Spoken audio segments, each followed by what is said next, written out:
Waouh, nous sommes à Marseille, aux escaliers de la gare Saint-Charles, avec Cherif Adramé Aïdara, qui est un fidèle compagnon des musulmans de Marseille, qui depuis 30 ans vient toujours à Marseille nous rendre visite. Et Cherif est tombé aux périodes où nous prions pour notre frère Pape Diouf à l'occasion de l'anniversaire de sa disparition. Cherif, dama bëggoon rek nga xam ne dangaa tombeek ñuy ñaanal sunu xarit Pape Diouf mi wàññeeku fii le 31 mars muy anniversaire am ñu bëggoon rek nga def ci ñaan.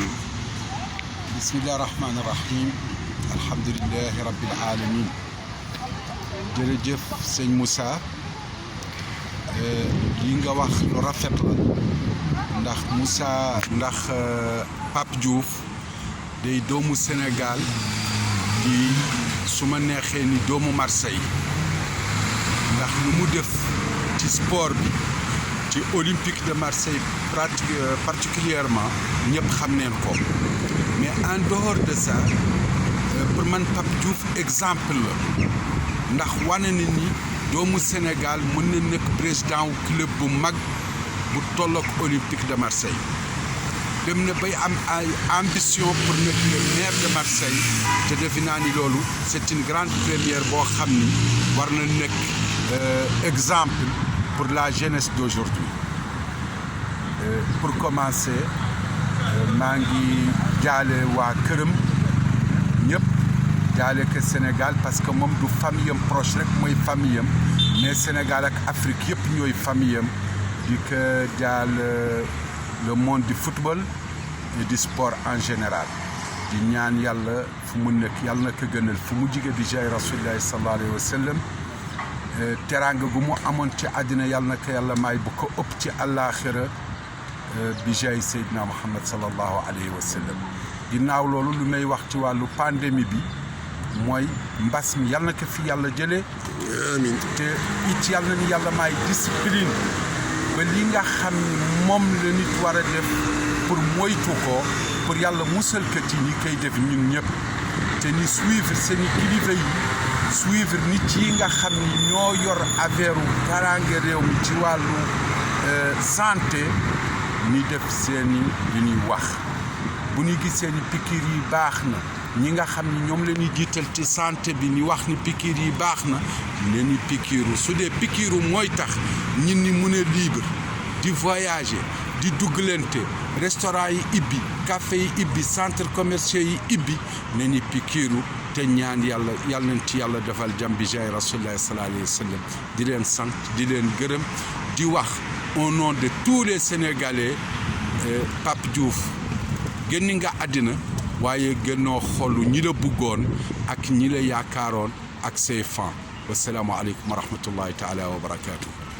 Jërëjëf, vous venez d'entendre Cherif Adramé Aïdara ici dans un lieu mythique qui est les escaliers de la gare Saint-Charles, qui a fait ses témoignages sur notre frère et ami Pape Diouf. bu leen ko fàtte ci ñaan na ko ñëpp defal ay lixlaas. na ko Cherif ñaanal aussi. Cherif na ko ñaanaleel waa Sénégal ñaanaleel waa Marseille. Cherif defal ñaan. allahumma salli wa sallim ala sayyidina muhammadin wa ala alihi wa sahbihi wa sallim tasliman subhana rabbika rabbil izzati amma yasifun wa salamun ala mursalin walhamdulillahi rabbil alamin. yal na yàlla indi xéwal bu yaatu ci seeni réew di Sénégal yal na yàlla laab xol yi boole ñi nit ñi ànd ñoom ñëpp ci li nga xam ne mooy l'intérêt du peuple sénégalais et de l'état du Sénégal yàlla waa Marseille comme ni que sëñ bi waxee léegi du ma fi gan ndax fi ma taxaw nii taxaw naa fi ça fait 32 ans amante jam ak ñëpp amul xaajaleeg seen ci tariixa amul xaajaleeg seen ci diine tey bu ma jógee fii maa ngi war a dem Toulon pour présenter les condoléances ci communauté Mandiak bi fa nekk donc ñun Sénégal benn bopp la comme ni ñu ko waxee kenn du ko xar ñaar yal na ni yàlla defal jàmm ci Sénégal yal na ni yàlla defal jàmm fii ci Marseille yal na yàlla boole ñëpp wa'tasimu bi hablillahi jami'an wala tafarraqu yal na ni ko yàlla defal bi jaay rasulullah sallallahu alayhi wa sallam. jërëjëf Cherif yal na la yàlla fay defal la fan gudd ak wér gu yaram musal la ci mbas bi musal ci doomi aadama yëpp wasalaam. Bonjour Monsieur Jean Parienté, je suis avec Jean Parienté, un ami de très longue date de Pape Diouf. Jean, tout le monde le connaît, il a son agence de voyage dans le quartier où fréquentent pas mal d'Africains et de Nord-Africains. Et Jean est un habitué du stade Vélodrome, un ami de Pape. Et Jean, qu'est-ce que vous dites de Pape Diouf? J'ai connu Pape Diouf en 1980, à l'époque où je travaillais à l'agence Air France. Et dans mon travail et dans son travail à lui, on a été pendant 40 ans des compagnons de route. À savoir qu'il m'a toujours accompagné et suivi lorsque j'ai démissionné d'Air France et qu'il a su que j'ouvrais une agence de voyage. Immédiatement, il s'est manifesté pour me faire part de son soutien, me dire qu'il continuerait à passer par moi.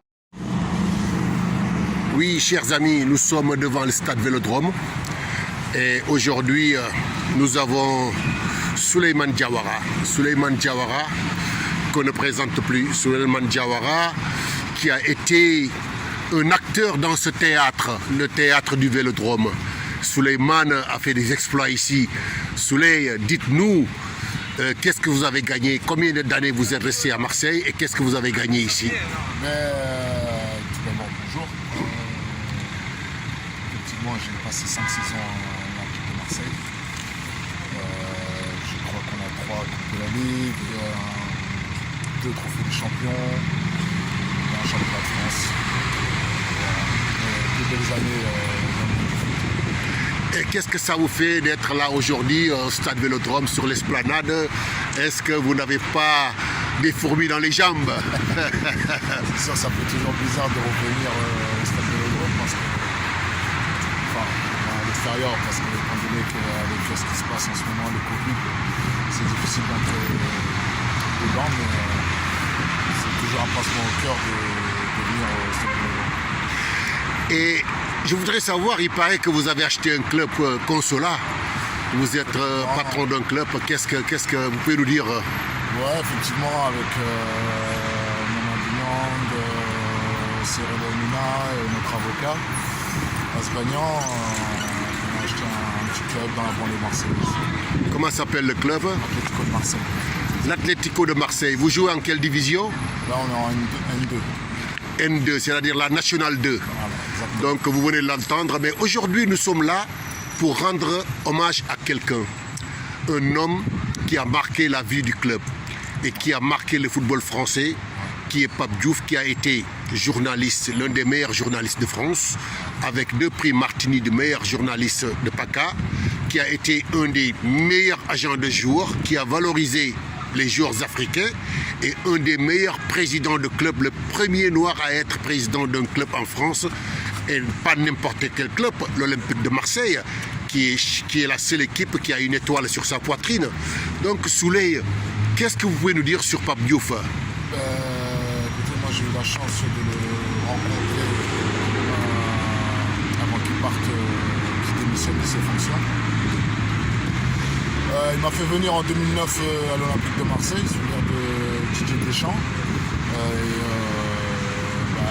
J'étais vraiment fier que Pape Diouf déjà s'intéresse à moi et que je puisse connaître ce grand monsieur. Et le 31 mars sera l'anniversaire de sa disparition. Ouais. Et qu'est-ce que ça vous fait? Ça fait une immense tristesse, parce que ça fait un an que notre pape est parti et c'est toujours une immense tristesse de savoir qu'il fait plus partie de nous. Et comme je dis, il y a le Covid-19 qui a empêché l'Olympique de Marseille et la ville de Marseille de lui rendre un hommage qui se doit. Ouais. Et l'équipe de France joue le 31 mars, l'équipe de France joue. J'aurais souhaité que l'équipe de France mette un brassard noir à la mémoire de Pape Diouf et que le 31 mars soit la journée de Pape Diouf, tous les 31 de mars, on se souvient de Pape Diouf. Moi, c'est mon souhait. Qu'est-ce que vous en pensez? Vous savez, les souvenirs. C'est beaucoup. Après, bon, moi, je suis pas venu passer de dire si c'est l'équipe de France doit faire ça, l'équipe de France doit pas faire ça. Mais en tout cas, nous, ça restera gravé à jamais dans le cœur cette date-là, parce que c'est la date où, comme je disais, le groupe peut partir. Pour nous, ça sera gravé à tout jamais. Qu'est-ce que vous dites au public sénégalais qui vous manque beaucoup, qui demande toujours après Souley? Eux aussi ils me manquent. Ils me manquent. Je vais souvent au Sénégal d'ailleurs, mais voilà, ça me fait toujours plaisir que le peuple sénégalais me réclame. Mais ça y est, la page est tournée, il faut laisser la place aux jeunes. Et en plus, il y a des très très bons jeunes. Donc ce que je leur souhaite, c'est que du bonheur, amener des trophées, parce qu'on a une génération extraordinaire. Et vous pensez que cette équipe d'Aliou Cissé peut gagner la prochaine Coupe d'Afrique? Ben, on l'espère. On sait qu'ils ont les capacités de pouvoir le faire. On l'a vu notamment la dernière CAN. Malheureusement, on est tombé sur une très belle équipe algérienne. Mais effectivement, l'équipe du Sénégal a tout pour ramener cette première CAN au Sénégal. Et comme vous l'avez entendu, c'est ce que tout le peuple sénégalais attend. Une Coupe d'Afrique qui doit nous venir au bercail. Le Sénégal est classé premier FIFA en Afrique depuis quelques années. Le Sénégal a Sadio Mané, ballon d'or africain, et tellement de joueurs qui jouent dans les clubs majeurs en Europe. Donc on a tout pour réussir. Et on croise les doigts et prions pour que la prochaine CAN soit la bonne. J'espère. On va croiser les doigts, on va prier pour que la prochaine CAN soit la bonne. Oui, bon, Souleymane est accompagné de son enfant, de son fils. Tu vois qui est là. Petit, qu'est-ce que tu dis? Allez, le Sénégal et l'OM. Allez le Sénégal et allez l'OM. Ça, c'est le petit Diawara. Tu joues au ballon? Oui. Quel poste tu joues? Milieu. Milieu? Eh bien, on prie pour que vous soyez professionnel comme votre papa. Hein? Dis Amine. Ça va? Donc c'était Souleymane Diarra. Et là, et tu vois, on est là au stade Vélodrome pour faire un témoignage sur Pape Diouf. Donc bon, là, je prends un selfie avec lui. C'est gentil. Bonjour. Ça va?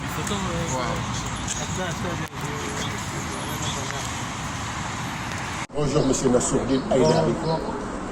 Nassourdine Aïdari, c'est un Marseillais d'origine comorienne qui a fait Sciences Po Ex, un intellectuel, qui est aussi imam religieux, intellectuel Sciences Po.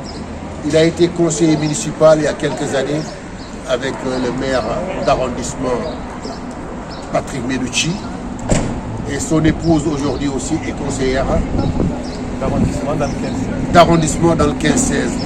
Et Nassourdine, on est là aujourd'hui. Bon, qu'est-ce que vous pouvez nous dire sur Pape Diouf? Écoutez-moi, Pape Diouf, c'est une histoire profondément marseillaise.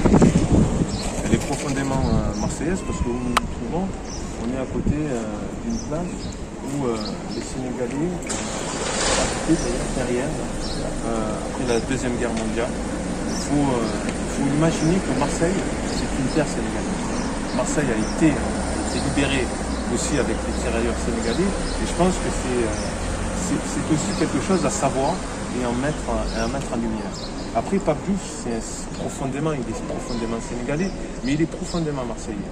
Et cette histoire est profondément marseillaise parce que c'est un enfant qui arrive, qui va épouser une ville, et la ville va l'épouser.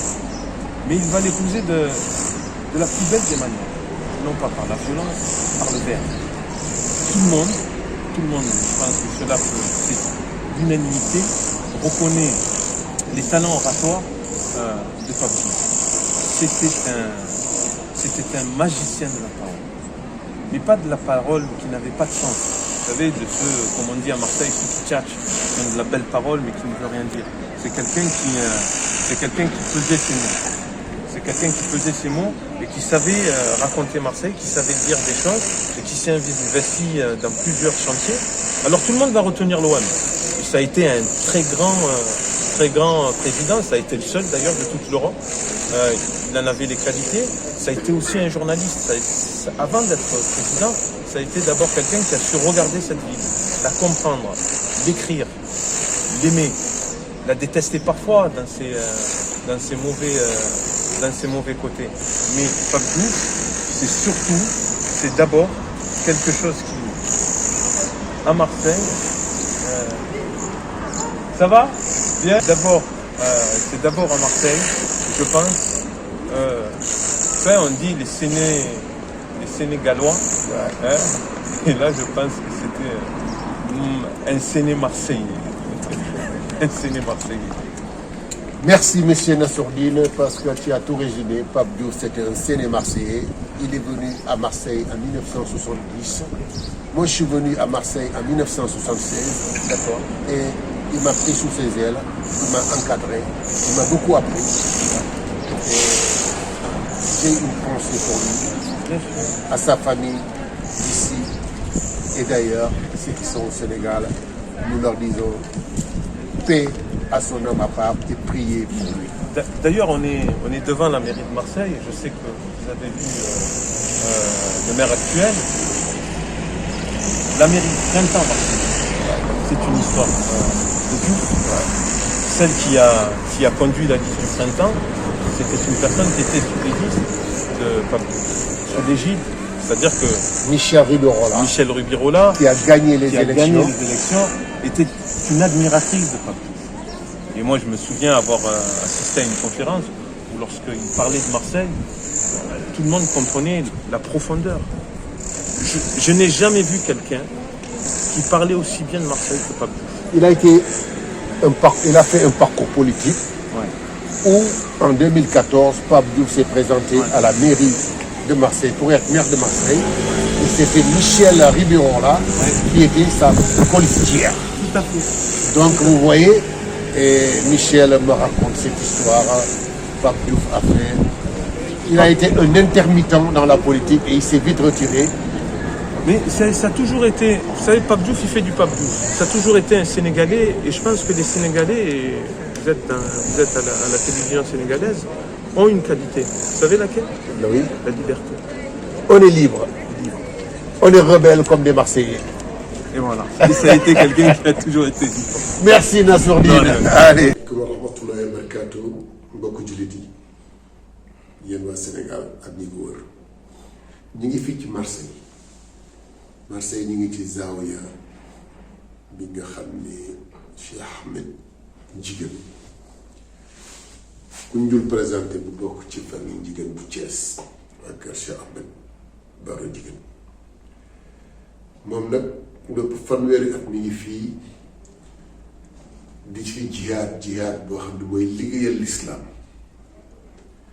di fi jàngale alxuraan di yee nit ñi nekk ilimaanu ratibu jumaa ji ñaan mosquée Bilal bu Marseille bi nga xam ne 2009 lañ ko sanc ba léegi moom mooy ilimaanu ratib bi di ci nuyuwaale suñu ilimaan Assane Diaby waroon na fee teew mais dafa nekk Guinée fi mu toll nii muy waa Guinée jaaxanke bu Guinée ñoom ñaar ñooy ñi nga xam ne ñooy pilier wu jumaa ji Cheikh Ahmed nag tey jii dañoo ñëw fekk si ko fii ci béréb yi nga xam ne mooy Zawiya bi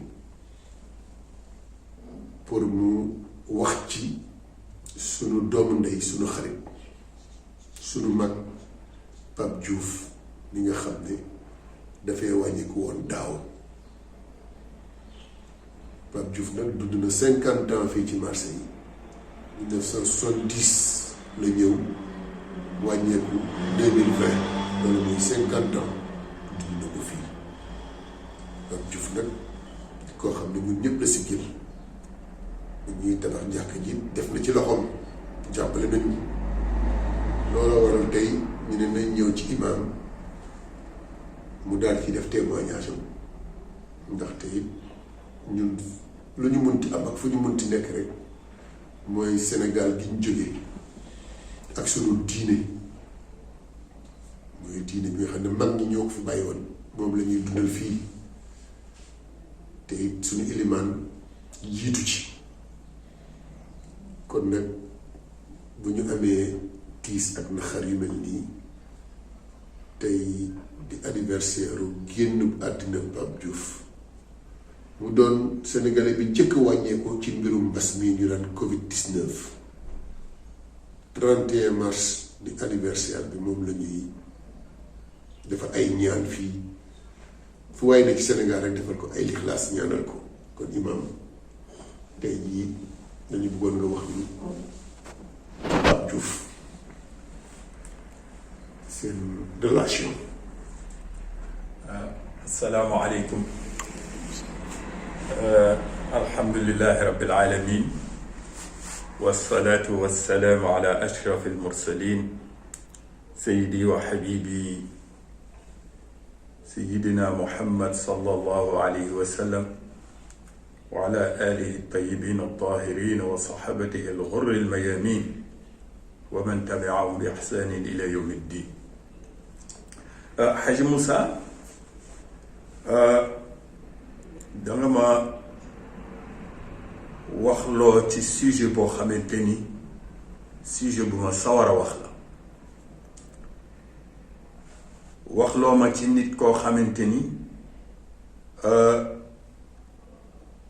dañuy kontaan di wax ay mbiram, di sawar di wax ci ay mbiram, ndax nit la koo xamante ni macha allah lu baax rekk la ko ñépp di seedeel depuis bi nga xamante ni yàlla dogal na bakkanam rot te bakkanam ma nga rote ca Dakar.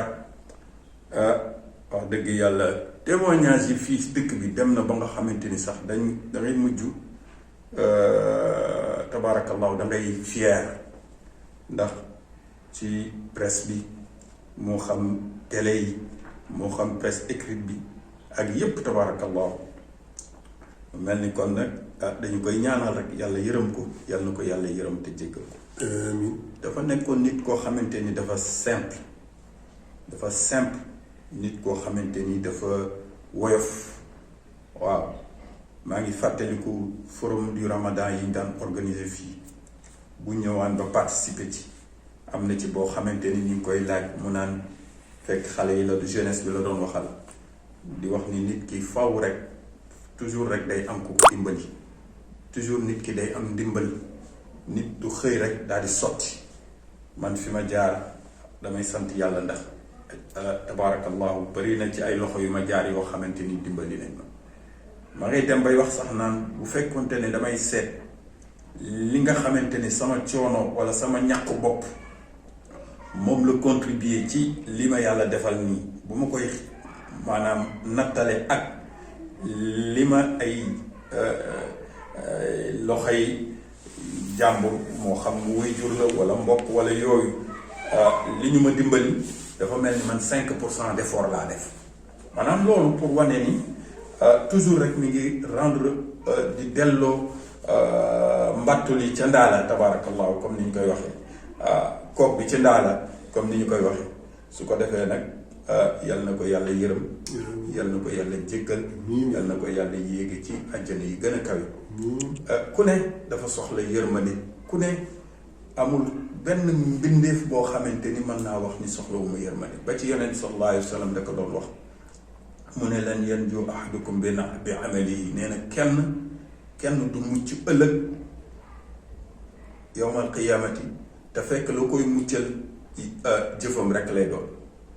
waaw maanaam jëfu nit sa jëf rek du loolu moo lay musal yawmal qiyaamati. waaw saaba yi daal di ne ko wala anta ya rasulullah, donte yow yonent yàlla Muhammad sallallahu alayhi wa sallam mu daal ne wala ana ila an yatagammadani rabbi bi rahmatin minhu, donte man la xanaa kay yàlla dimbali ma rek muuree ma mbalaan yu yërmande. waaw maanaam ñu jànge ci ni ku fi jógee war nañ laa ñaanal, ku fi jóge loo baax war nañ laa ñaan, ku fi jóge lu ñu dal lu suñu xel dal lu ñu dal xel ci yow war nañ laa ñaanal.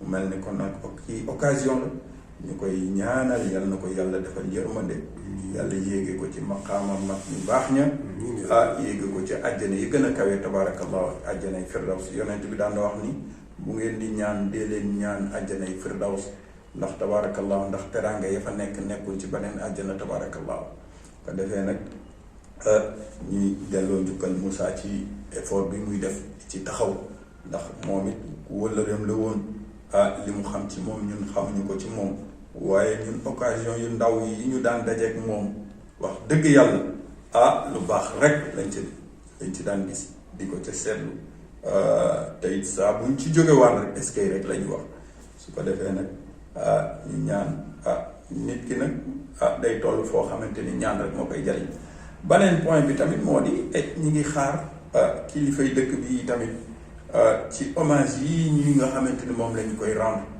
mu hommage yi nekk lu concret ñu concrétiser ko ci dénomination rue yi am fii ak dénomination station métro yi mu am ci boo xamante ni dañ koy tuddee partout tabarakallahu ndax kat fii Marseille lépp am na fi solo waaye defe naa ni football bi tabarakallahu bu jógee waa dëkk bi yëpp fàtte lépp te nag football bi fii nag ak OM bi def na ci lu rëy te dama ko wax noonu rek waaye yeneen yi mu def te nit ñi gis ñu ko daanaka yooyu ëpp yi nga xamante ni ay rapport personnel la daan am ay relation yi ci gis nga fi mu toll nii jumaa ji ñu bëri xamuñu woon ne alalam dugg na ci bi ñuy tabax jumaa ji fii ci Marseille gis nga Moussa wax na ko léegi donc dans la discrétion totale ci la daan œuvrer li mu daan def daaw ci xool ma Samba daaw ci xool ma dem yal na ko yàlla defal yërmande kàddu yooyu lañ ci bëggoon wax di gërëmaat Moussa bu baax di gërëm équipe bi taxaw ngir def lii ndax di leen ci rendre hommage tamit ndax lii rek la ku fi jógee nañ koy bu ñu nañu bàyyi ku fi jógee rek ñu fàtte la dëgg la nag fàtte dafa gaaw ndax nit ci boppam wa ma sumiya al insaanu insaanan illa li annahu yansa nit ki ba mu tuddee nit rek la nekk koo xamante ne day fàtte ndax arab nit mooy insaan lañ koy firi bu dee ci tubaab l'homme la ñuy wax waaye bu dee ci arab insaan lañuy wax mais origine insaan boobu ci arab mooy koo xamante ni day fàtte waaw maanaam nasiya bi nga xamante ni mooy radical bi nga xamante ni ci lañu créé mot insaan donc mooy koo xamante ni day fàtte maanaam nit day fàtte waaye nag ñu baax ñi tamit bu ñu leen di gaaw a fàtte tabarakallahu su ko defee nag ñu ngi jéggalu ci kàddu yi di gërëm kilifa yu diine yu tedd yi nga xamante ni ñu ngi Sénégal sunu mag ñu baax ñi jiitu yi tamit yàlla dolli seen leer mbas mi tamit yàlla na ko yàlla fay ci Sénégal ci France ci àdduna bi yëpp Pape Diouf mooy ki nga xamante ni moom la ñu wax ni mooy Sénégalais bi njëkk a daanu ci wàllu mbas mi tabarakallahu anniversaire am bi yàlla na nekk occasion boo xamante ni mbas mi dafay daal di jóge daal di fay ñëpp mucc ñëpp nekk ci jàmm àdduna bi yëpp nekk ci jàmm tabarakallahu wa axiru da'wana alhamdulillahi rabbil alamin allahumma salli ala sayyidina muhammad wa ala alihi wa sahbihi wa sallama tasliman subhana rabbika rabbil izzati amma yasifun wa salamun ala mursalin walhamdulillahi rabbil alamin yàlla na ñaan yi dem jërëjëf